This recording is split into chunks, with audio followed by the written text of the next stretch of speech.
Okay, so it's blisteringly hot out in Tokyo today, and I just came home for like an afternoon shower, probably a nap before dinner, with, for me, like a holy grail item. I was out shopping, and there's one thing that's kind of been on my mind, or in the back of my mind, at every retro game store I've been going to, and I finally found one, and here it is. It's a Game Boy Advance Micro, complete in box, which is amazing. I also, just while I was thinking about it, I got a copy of Mario Kart Super Circuit for the Game Boy Advance, just so I would have something to play on this like immediately.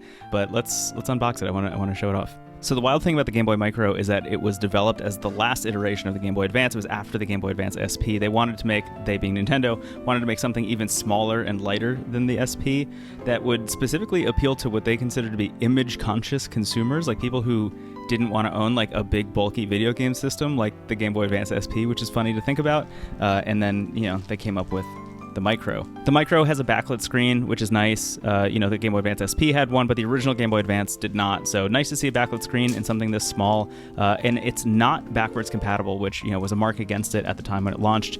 I personally don't care about that very much because I really only want to play Game Boy Advance games on here, and thankfully I can do that. I think the wildest thing, though, about the Game Boy Micro is that it came out after the Nintendo DS. So Nintendo was saying that they were going to support the DS and the Game Boy Advance simultaneously because the Game Boy Advance was such a huge hit. They were like, this Nintendo DS thing is just kind of like an experiment, and if it works out, we'll focus more on it. But for now, we're going to be supporting both. And obviously, the Nintendo DS was like a huge breakaway hit. But also, the original DS was backwards compatible with Game Boy Advance games. So why would you get this when you could get the Nintendo DS and play Game Boy Advance games on that instead?